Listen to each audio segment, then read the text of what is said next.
So, we will continue this facts analysis. So, here it is another set of figure which is little bit more details as you can see. So, you have a flow chamber here. So, from flow chamber individual cells are being charged particles here, and in these charged particles they will go in the positive side and negative side. So, negatively charged particles will be attracted towards the positive deflecting electrode, and negatively and positively charged cells will be deflected towards the negative electrode, right. So, this is based on a very simple technique, and then this uncharged particles they will be going to this straight. Okay. So, these charged cells they will be collected at two different test tubes, and now let us see that how these results they look like. Okay. Okay, this is that hydroxyapatite 20% mullite particles. The eluate preparation and the particle preparation are the same as I have discussed earlier in case of the cytotoxicity experiments and single cell gel electrophoresis experiment. So, control means essentially this is like untreated cells. Okay. So, that HFOB cells, HFOB stands for human fetal osteoblast cells. HFOB cells when they are treated with H20M eluate, then after 12 hours what are the fraction of the live cells, fraction of the necrotic cells, fraction of the late apoptosis cells, fraction of the early apoptosis cells, how you can distinguish using that fax machine, and this is the results. Here you see that Pi stands for propidium iodide, it interacts with the DNA causing the red nucleus in case of the necrotic cells. Annexin, you know that annexin 5 is another dye, and then FITC is that fluorophore. So, annexin FITC they in combination they will stain differently if it is apoptotic cells. So, what are the different coordinates here? Q3 that means this one is for the live cells. Okay. Q2 that means this one diagonally up that is for necrotic cells. Okay. Q4 that is for the early apoptosis cells EA, Q1 that is for the late apoptosis cells. So, what is the pattern, evolution pattern you see? It is more like a sigmoidal curve type of patterns. You see that after this treatment cells are following this kind of pattern. Okay. Now, let me first tell you each data point here, you see that each data point corresponds to the information of one single cell. Now, after 10% eluate treatment, that means after 10% of the hydroxyapatite 20% mullite eluate, okay, what you see your live cell coordinate, this is your live cell coordinate, here you have most number of the cells, that means your most of the cells are live. However, you do see noticeable cells in the necrotic phase, also noticeable number of cells are in the early apoptosis, with a few cells they are entering in the late apoptosis stage. When you put this treatment as 50%, what you notice here that more number of cells are now going to the early apoptosis phase. Okay. And also similarly higher number of cells compared to 10%, if you see that concentration of the dots, right, concentration of the dots in the necrotic stage is much lower after treatment with 10% compared to the concentration of the necrotic phase here after 50% treatment. If you more see when they are treated with 100% eluate, you see more number of dots are here, and more number of dots means more number of cells are in the necrotic stage. Another important things if you notice the concentration of the dots in the early apoptosis coordinates, look at the slide here, and you yourself will be able to realize that if you increase the concentration of the eluate or particles from 10% to 50% to 100%, if you see the number of dots in the early apoptosis coordinates increases progressively from 10% to 50%, 50% to 100%. Clear? So, therefore, that more cell fractions of the total cell populations are increasingly entering into the early apoptosis stage when you are treating them with the progressively higher and higher concentration of the hydroxyapatite 20% eluate concentration. Is it clear? So, now you know how to read the FACS data, right. So, you have 4 different coordinates, and in these 4 different coordinates you have different dots. Each dot corresponds to one single cell information. Okay. So, you can quantify using the standard software that what is the total fraction of the cells that are now in the apoptosis stage, early apoptosis, late apoptosis, necrosis, and all this stage. Now, what happens when you treat them for 24 hours? This is control, means again is the untreated cells. There is no treatment of the hydroxyapatite 20% moolite particles here. In case of the untreated cells, what you notice here, that in the 10% concentration, your some cells fractions are going to the early apoptosis. 50% more number of dots means more number of cells are in the early apoptosis. 100% clearly more number of dots here, that means more number of cells in early apoptosis. So, there are 2 things. One is that your concentration of eluate, and one is your treatment time. So, with 24 hours you see that with the higher and higher concentration, more number of cells are going to the early apoptosis stage and necrotic stage. What happens in the 48 hours treatment? 48 hours you notice that really large number of cells are going to the necrosis stage, you see, and these numbers, if you qualitatively compare, these numbers are more than what you have seen at the corresponding concentration after 12-hour treatment. Do you understand what I am saying? I am saying that let us now compare what happens after 10% eluate treatment, after 12-hour and after 48 hour. So, after 48 hour here you see that 10% 100% concentration, more number of cells are going to the necrotic stage. That means, the severity of the cell death increases with increasing concentration or with increasing treatment time. Now, in the next few slides I will be showing you that how different molecular markers means different genes which are involved in the bone cell differentiation process. Bone cell differentiation means when it is going to live cells to apoptotic cells, right. Bone cells, live cells, your DNA will have certain arrangement, your plasma membrane will have certain function. In the apoptotic cells, your plasma membrane also will have different functions, and DNA will not be able to replicate and make the protein or synthesize the protein like in the live cells. Agree on this point? So, therefore, the ability to DNA to transcript and translate to make the proteins, or the ability of to DNA to go through the replication process, that will be different depending on the whether the cells are live or the cells are apoptotic or necrotic. Now, this is known as that QRT-PCR technique, which is known as Q stands for quantitative, RT stands for reverse transcription, PCR stands for polymerase chain reaction. Now, you can now follow, because you know that how from DNA how this RNA is produced and then these proteins are produced. Now, total RNA is initially extracted from the control. What is control here? Control means untreated cells. Okay? That means cells which has not received any treatment of the particles, like 100 20% moolite particles. Okay. So, total RNA extraction, if you total RNA is extracted from the control untreated cell as well as H20M nanoeluates. H20M stands for hydroxyapatite 20% moolite nanoparticle eluates.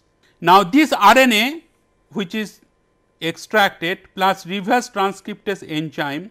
So, reverse transcriptase enzyme means if you want this reverse transcription process, reverse transcription means what?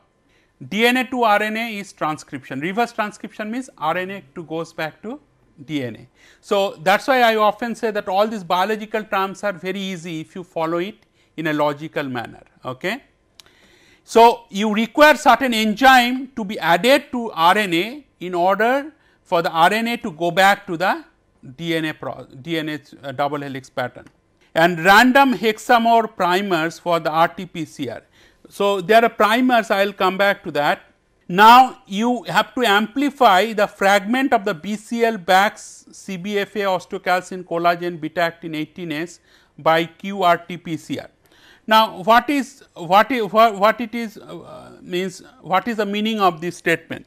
So, up to the step 1 it is clear that you can extract RNA from the untreated cells as well as the treated cells. Step 2 is also clear. Now, reverse transcriptase means mRNA goes back to DNA, but you require certain enzyme to be added and some primer to be added. Now, these primers are essentially combination of the nucleotide. What is the combination of the nucleotide? You know, for DNA, what are the nucleotides that you require? A, T, G, C.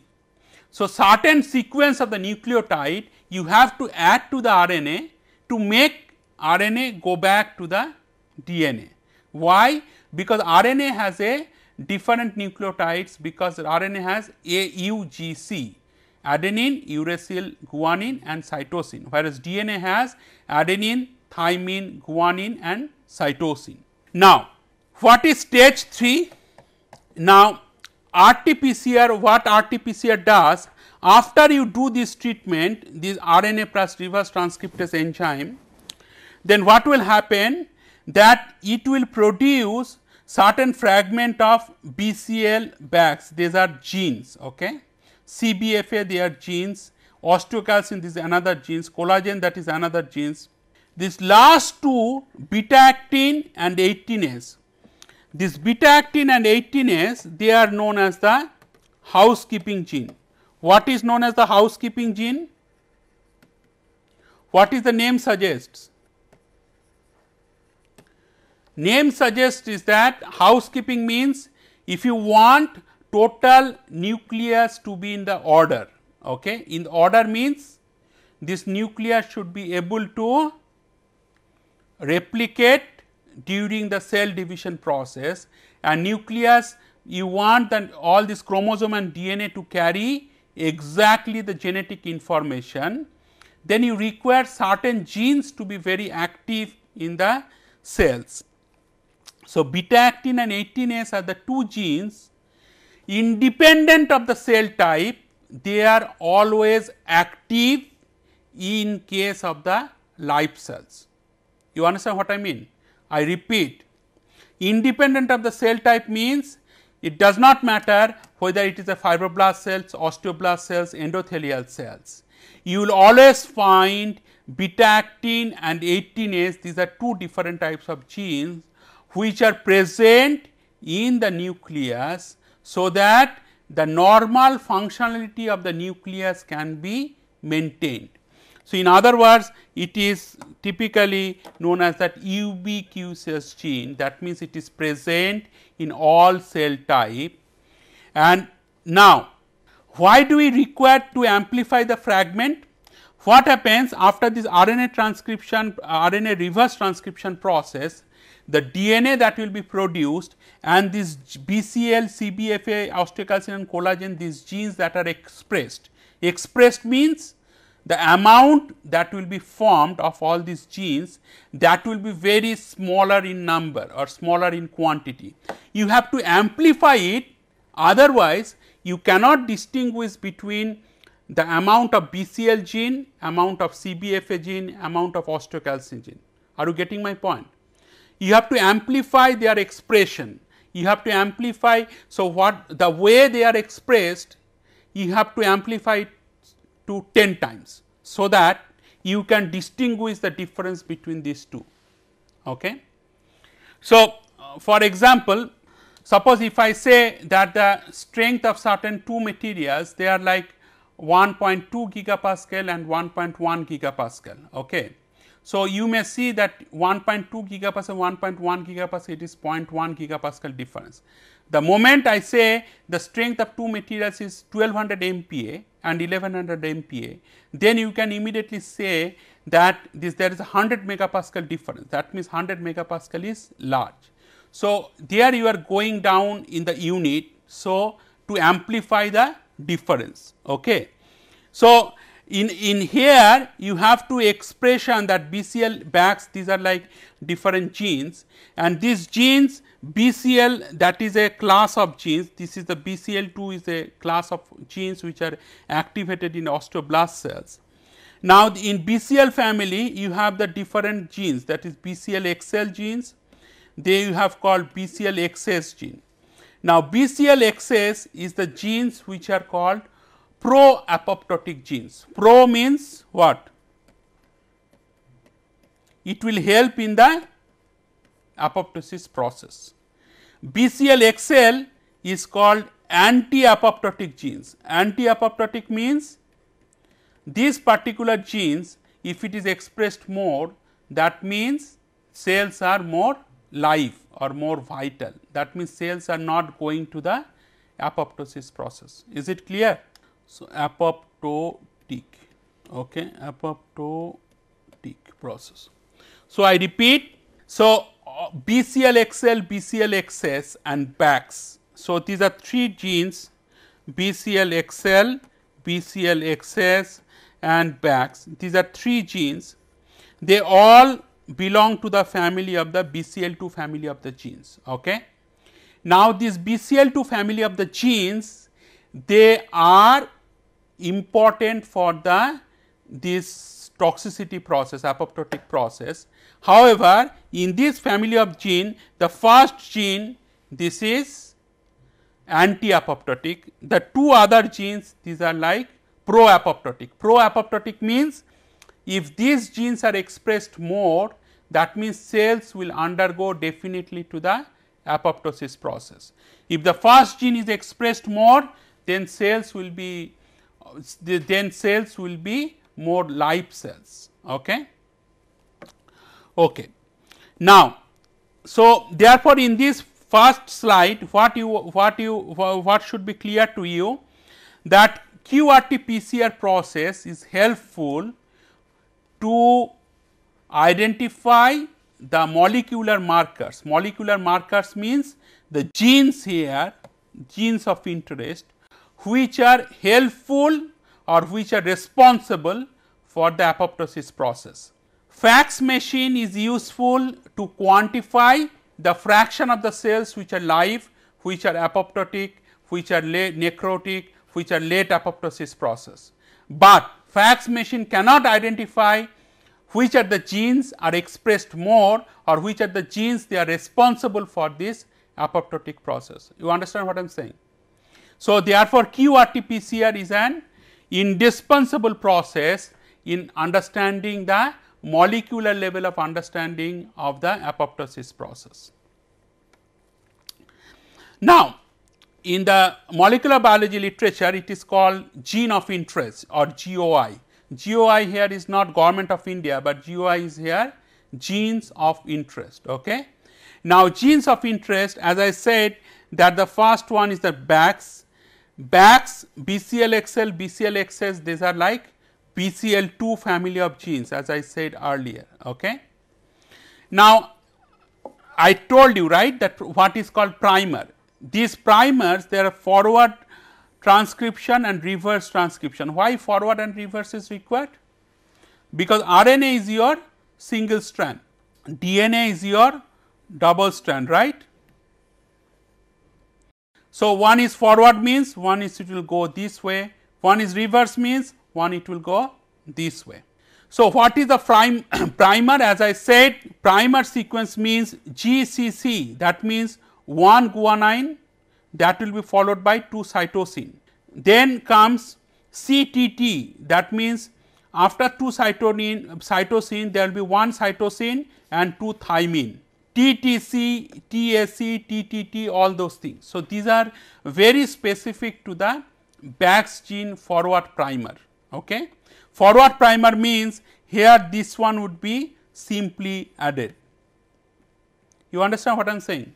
So, one is forward, let us say this is forward and this is reverse. This is reverse means this is reverse here. Okay. So, this is the forward primer sequence, that means nucleotide sequence. This is the reverse primer sequence, that is the reverse nucleotide sequence. Okay.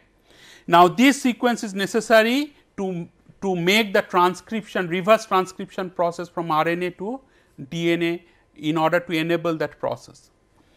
Now, depending on the genes of interest, BCL-XL, BCL-XS, all those things you see, these are the primer sequence. FA1, you have the primer sequence, osteocalcin, COL1. Last two are beta actin, no, this is not B, beta actin and 18S, they are like housekeeping genes. Okay. In these housekeeping genes, you see that here also that primer sequence is different. If you notice, if you carefully notice that all these genes of interest, that BAX to up to 18S, their nucleotide sequence can never be identical. There must be some difference in certain nucleotide sequence. If you carefully go through it, you do not find any identical nucleotide sequence. So, this is that one this so in the first cycle what will happen, if you have a double stranded DNA, then heat to separate the strands. So, if you heat it to little bit higher temperature like 50 degree or 70 degree, these two double strand DNA they will be separated. Okay. Then step 2 is what? Hybridization of the primers. Hybridization of the primers means those primers that we have discussed earlier slide, these primers can be added here.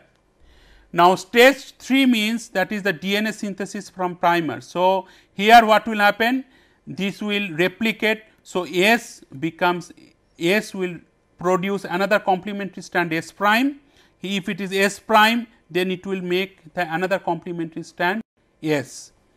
So, here it is S and it is S prime in the step 1. Step 3, once these primers are added, then they will themselves will produce another complementary strand. In case of S prime it is S, in case of S it is S prime. So, the DNA synthesis is completed.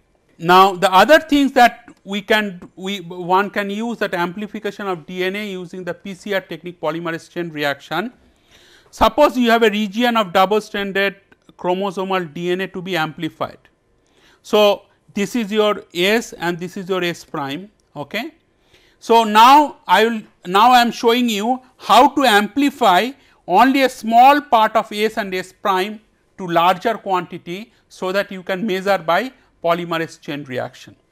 Now, what you do, you can separate these DNA strands and add primer to that. So, separate means this is your small strand here and then you add green primer here and this is the red primer to other things. So, this primer would be of certainly would be of different nucleotide sequence. Okay. Then what will happen? It will produce another strand here, complementary strand. Now, this process from here, if you heat it to little bit higher temperature, as I have said here. So, again this DNA strands will be separated. So, black one will be separated from the green one. Again you can anneal the primer and then you can add this green and the red one. So, again it will form another strand here, complementary strand, and this process can be repeated, and so that from one double helix pattern of DNA you can end up having the so many number of DNA, replicated DNA with that particular genes of interest. So, if this single DNA helix here, whatever the expression of this final quantity, final number of this DNA would be much more, and that would be detectable, right. But in the process what you see that there are couple of cycles here. This is the cycle number 1, this is the cycle number 2 producing 4 double stranded DNA molecules, and cycle number 3 this is the 8 double stranded molecules. So, 2 to 4, 4 to 8. So, and this is 1 to 2, 1 to 2 is the first cycle, 2 to 4 is the second cycle, 4 to 8 is the third cycle. Okay. So, similarly, you can have capital N number of cycles and large number of cycles for the expression of the DNA here. This is the other one. So, now you can see that what is the typical amplification plot, that is the real time gene expression of these osteoblast cells. Now, these are like different genes of interest, that how they are amplified. This is your cycle number. You now know that what is the cycle that consists of. So, you can see the cycles can go up to 40 here. So, that is huge number of cycles. So, n is equal to 40. Now, these cycles, what you see, this is the reference values, and with increasing cycle number your genes of interest are actually amplified. All the genes of interest are amplified. Okay. Now, these genes of interest can be either osteocalcin or CBFA1 or different type of genes are there. In each group of genes, if you see that with increasing number of cycles, they are being more amplified. That means their concentration or their expression value is getting much and much more. Then coming to the BAX gene, BAX is that pro-apoptotic gene, right. Pro-apoptotic gene means these are like responsible for the apoptosis process. Now, this is with the temperature. Why temperature is required? You remember that you have the double strand DNA you want to amplify, you have to heat them, so that to separate the strand, then you have to add some primer here. So, what is the temperature of this heat treatment with which, so you can see that in case of the BAX gene, it goes through a single peak, and this essentially tells you that this BAX gene is expressed in a natural manner, the way it should be expressed after the treatment with the hydroxyapatite 20% mullite LVADs. Now, is this the quantitative values that I am giving, that CT is the cycle threshold value. Now, what is cycle threshold value?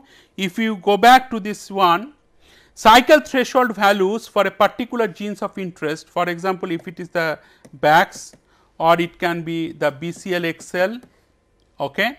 Cycle threshold value means this is the, for example, your CT values. That means total number of cycles at which these particular genes of interest are expressed to the highest expression level. You understand what I am saying? What I am saying here, if you look at that, this is a BAX gene, this is, let us say, gene number 1, this is gene number 2, this is gene number 3. For the gene number 1, the cycle threshold value means, suppose this is the 14 cycles, beyond 14 cycles they are expressed to the highest possible level after the amplification process. So, their CT values is 14 here. If you go to gene number 2 here CT values are much higher, and it can be CT values is 32. That means, after 32 number of cycles, gene 2 will be expressed to its maximum amplified value. If you go through the gene 3, then here the cycle threshold value is 38, for example. So, that means, here after 38 number of cycles, that gene 3 is expressed to its highest possible value. So, accordingly, for each of the genes, you can find out that what is the typical CT values. Okay. So, for example, here it is the BAX gene, that is the pro-apoptotic gene. So, what you see, that cycle threshold value after 10% elevate concentration, it is 23.46, and delta CT value means this is your CT value is 23.46. Okay. I have mentioned here very critically, this is normalized with respect to beta actin housekeeping gene.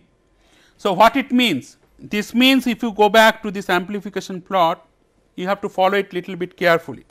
So, this G1, G2, G3, these are the genes of interest, but at the same time you have that 18S gene and you have the beta actin gene, these are like housekeeping gene.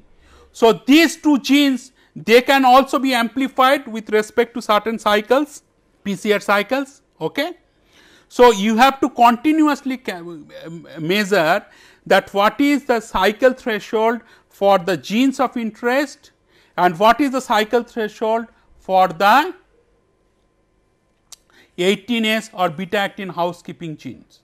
so that you can find out that what is the normalized values means this delta delta CT values means that means this is the cycle threshold difference of the particular genes of interest, that Bax gene with respect to beta actin gene. So, it is minus 1.74 and typically the fold change is typically 2 to the power minus delta delta CT, and if you do little bit calculations it is coming out 3 to 3.35. Now, the question that should come to your mind, what is the significance of these values? Now, typically for your control or untreated cells, this 2 to the power minus delta delta CT is typically taken as 1. That means, delta delta CT values are 0. Why it is 0? Because whenever you are considering in that untreated cells, their beta actin expression will be the same as the normal cells. So, there will be no difference. So, there will be no difference between the beta actin and the Bax gene, it will be 0, and therefore, 2 to the power 0 is nothing but 1.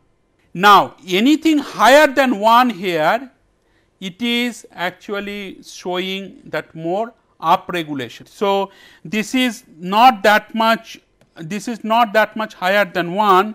If you go back to this one, if you see that another BCL-XL gene and then it is compared or it is normalized with respect to 18S housekeeping gene. Now, here is that average CT value you see and delta delta CT values. So, average CT value means these are the number of cycles at which BCL-XL gene is amplified to the highest possible expression level. Okay. Now, when you are doing it with respect to the 18S housekeeping gene, it is coming out to be negative and the fold change therefore, it is going to be positive, that is that 4.71. But what you notice here that there is something going on at the 50% concentration level. Why something going on? It is going from 4 to 6 to 25. But again above 50% concentration, then your fold change values are going down. There is upregulation. Upregulation means that fold change values is typically greater than 1. 1 stands for control cells or control sample like untreated sample, and with respect to 1 it is severely upregulated, even it goes to 25. Now, if you go to that another one Bax gene with respect to the 18S housekeeping gene, similar analysis RT-PCR analysis, what it shows that it is very close to 1 and sometimes it is less than 1. So, that means Bax gene is down regulated. Down regulation and up regulation means how these genes are expressed in the treated cells with respect to the untreated cells. So, if it is down regulated, that means Bax genes are not that much active if it has to undergo very much highly apoptosis process, and typically these analyses are done after 6 hours treatment. Okay. So, that means the cells are not really down regulated, cells are not really undergoing severe apoptosis process. Now, BCL-XL to Bax ratio actually determines what? It determines the ratio of the anti-apoptotic gene to the pro-apoptotic gene. So, this is that anti by pro-apoptotic gene, because BCL-XL values after 10% concentration is 4.01, 25% concentration is 5.03, 75% concentration 7.41 and 100% concentration 7.94. So, what you notice, if you go from 10% to go to 100%, your BCL-XL to Bax ratio is just doubled, almost doubled, 4.01 to 7.94. So, what is the meaning of that? It is meaning of that is that this hydroxyapatite 20% mullite concentration, if it is increased from 10% to 100%, the BCL-XL anti-apoptotic to pro-apoptotic gene ratio, it also increases twice. That means there is increased BCL-XL to Bax ratio. What it means? It means there is more expression of anti-apoptotic gene with respect to the pro-apoptotic gene. That means the cells will not undergo normal apoptotic process if you increase the concentration from 10 to 100% simply because of the abundance of the anti-apoptotic gene, which will restrict the cells to undergo the normal apoptosis process. Is it clear? So, for any kind of this RT-PCR analysis with the cells, one has to always determine the final values of the BCL-XL by Bax ratio, because that is the anti-apoptotic to the pro-apoptotic gene expression ratio. Now, there is some other genes which is also known as the CBFA genes. Now, CBFA genes are essentially responsible for the tissue formation. Now, if it is CBFA genes are more than one, as the way it is here, you can say that the CBFA genes are upregulated, and therefore, these hydroxyapatite 20% mullite eluates, they will essentially induce the more tissue formation. There is another genes also known as that osteocalcin genes. Now, osteocalcin genes are mostly responsible for the bone mineralization process, but osteocalcin, what you notice here, this is down regulated, or this is insignificant effect, because for the control cells like untreated cells, as I said, your fold change is 1. So, with respect to 1, it is hardly 1.05, 1.13, it is there is not much difference. So, the control cells osteocalcin expression is same as the osteocalcin expression in this different eluate concentration. Okay. Now, this is the another gene is known as the collagen gene expression. Now, in the collagen genes, what you notice here, the fold change is little bit higher than 1, but it is certainly this fold change is not greater than 5 or something like that. So, there is insignificant effect on the fold change values in the case of the collagen genes, and therefore, this is the ECM protein. Collagen is nothing but the extracellular matrix protein. So, these particular eluates will not have much effect in terms of the collagen synthesis also. So, now you can see that what are the different mechanisms.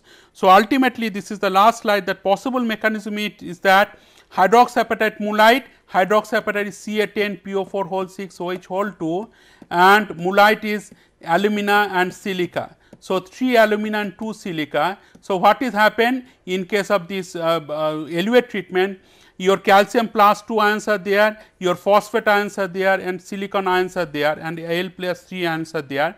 So, these calcium ions can go inside the cytoplasm, some calcium ions can go outside the cytoplasm also.